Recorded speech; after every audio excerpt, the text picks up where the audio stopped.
This story is about the magical pot.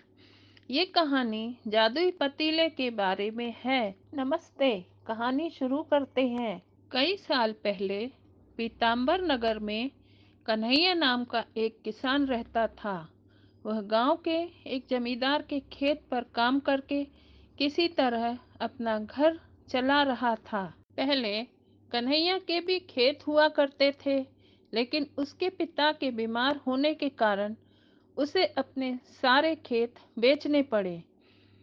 अब मजदूरी में मिलने वाले पैसों से पिता का इलाज कराना और घर का खर्च चलाना मुश्किल हो रहा था। वह हर दिन सोचता था कि कैसे घर की स्थिति को बेहतर किया जाए। आज भी इसी सोच के साथ कन्हैया सुबह सुबह जमींदार के खेत पर काम करने के लिए निकला। खुदाई करते समय उसकी कुदाल किसी धातु से टकराई और तेज आवाज हुई। कन्हैया के मन में आया कि आखिर ऐसा क्या है यहाँ। उसने तुरंत उस हिस्से को खोदा तो वहां से एक बड़ा सा पतीला निकला। पतीला देखकर कन्हैया दुखी हो गया। कन्हैया ने मन में सोचा कि इसमें जेवरात होते तो मेरे घर की हालत थोड़ी सुधर जाती। फिर कन्हैया ने सोचा कि चलो अब खाना ही खा लेता हूँ।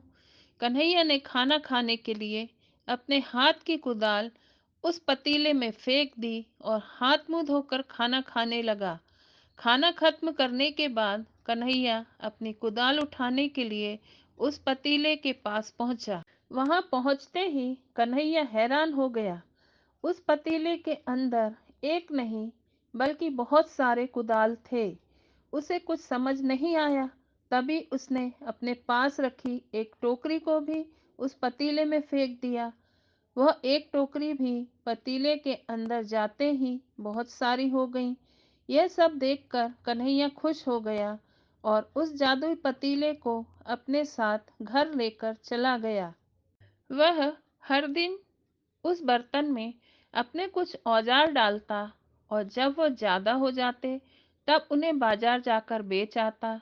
ऐसा करते करते कन्हैया के घर की हालत सुधरने लगी। उसने इस तरह से बहुत पैसा कमाया और अपने पिता का इलाज भी करवा लिया। एक दिन कन्हैया ने कुछ गहने खरीदे और उन्हें भी पतीले में डाल दिया। वो गहने भी बहुत सारे हो गए। इस तरह धीरे धीरे कन्हैया अमीर होने लगा और उसने जमींदार के यहाँ मजदूरी करना भी छोड़ दिया। कन्हैया को अमीर होते देख जमींदार हरीराम को कन्हैया पर शक हुआ। वह सीधे कन्हैया के घर पहुंचा। वहां जाकर उसे जादुई पतीले के बारे में पता चला। उसने कन्हैया से पूछा, तुमने ये पतीला कब और किसके घर से चुराया? डरी हुई आवाज में कन्हैया बोला, मालिक, यह पतीला मुझे खेत में खुदाई के समय मिला था। मैंने किसी के घर चोरी नहीं की है। खेत में खुदाई की बात सुनते ही जमींदार ने कहा, यह पतीला जब मेरे खेत में मिला तो यह मेरा हुआ। कन्हैया ने जादुई पतीला ना लेकर जाने की बहुत मिन्नत की, लेकिन जमींदार हरीराम ने उसकी एक नहीं सुनी। वह जबरदस्ती अपने साथ वह जादुई पतीला लेकर चला गया। जमींदार ने भी कन्हैया ही की तरह उसमें सामान डालकर उन्हें बढ़ाना शुरू किया।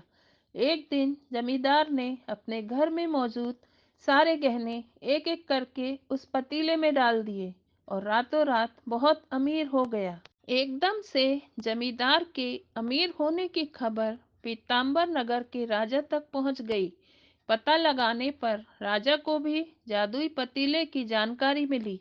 फिर क्या था, राजा ने तुरंत अपने लोगों को भेजकर जमींदार के यहाँ से वह पतीला राजमहल मंगवा लिया। राजमहल में उस जादुई पतीले के पहुंचते ही राजा ने अपने आसपास मौजूद सामान को उसमें डालना शुरू कर दिया। सामान को बढ़ता देखकर राजा दंग रह गया। होते होते आखिर में राजा खुद उस पतीले के अंदर चला गया।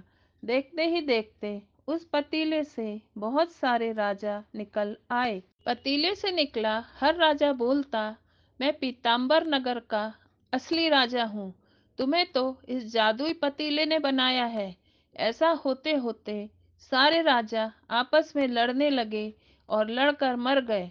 लड़ाई के दौरान वो जादुई पतीला भी टूट गया। जादुई पतीले के कारण राजमहल में हुई इस भयानक लड़ाई के बारे में नगर में सबको पता चल गया।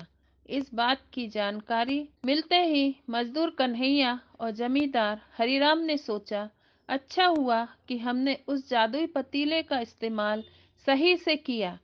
उस राजा ने अपनी मूर्खता के कारण अपनी जान ही खो दी। इस कहानी से हम यह सीखते हैं कि मूर्खता का अंत हमेशा बुरा ही होता है, और यह कि किसी भी वस्तु का इस्तेमाल सोच समझकर और संभल कर करना चाहिए।